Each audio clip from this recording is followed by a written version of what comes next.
Sebelum ada perintah untuk menyembelih hewan kurban, para nabi dari Nabi Adam hingga Nabi Muhammad menerima wahyu dari Allah. Ditilik dari sejarah kurban, perintah untuk melaksanakannya dimulai dari zaman Nabi Adam alaihissalam, lalu Nabi Ismail, hingga perkembangan implementasinya di era Nabi Muhammad SAW. Ada sejarah dan alasan melaksanakan kurban untuk umat Islam. Hal ini diceritakan Ketua FKUB atau Forum Kerukunan Antar Umat Beragama Kota Pekalongan, Kiai Haji Ahmad Marzuki.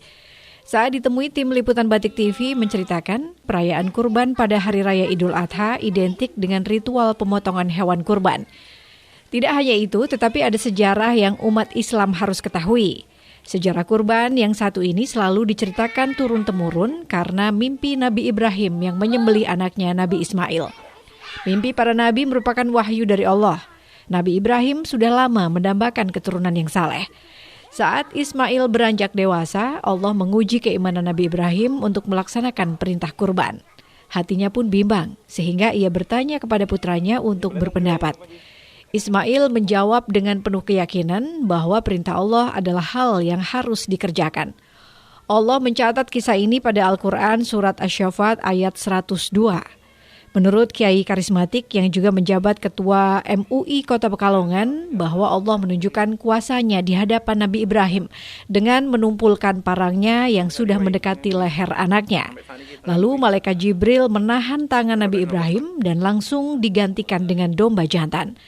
Menurut tafsir dari Ibnu Abbas, bahwa hewan yang menggantikan Nabi Ismail sejenis kibas atau kambing spesial yang berasal dari surga. Tidak berhenti di sejarah saja, Kiai Marzuki juga menjelaskan bahwa pemotongan hewan kurban ini bisa dilakukan dari tanggal 10 hingga 13 Zulhijjah.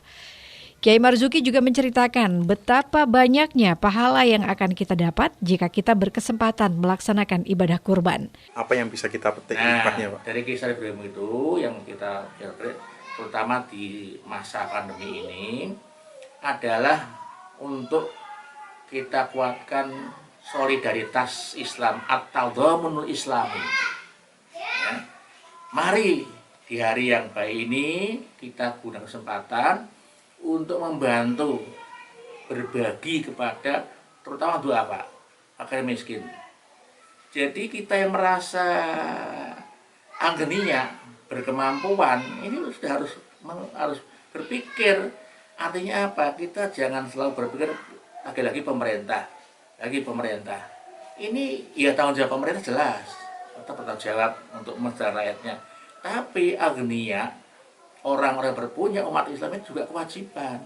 Mari kita ketuk hati kita di masa pandemi ini, ya kita korban ini kita berbagi, kita berikan kepada miskin.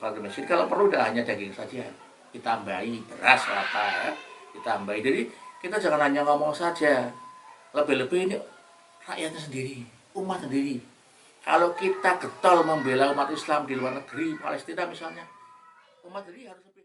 Kiai Marzuki berharap pada momentum Idul Adha ini, terlebih saat ini masih dalam masa pandemi, bisa dimanfaatkan untuk bisa saling berbagi kepada sesama. Syef Rabani, Batik TV melaporkan.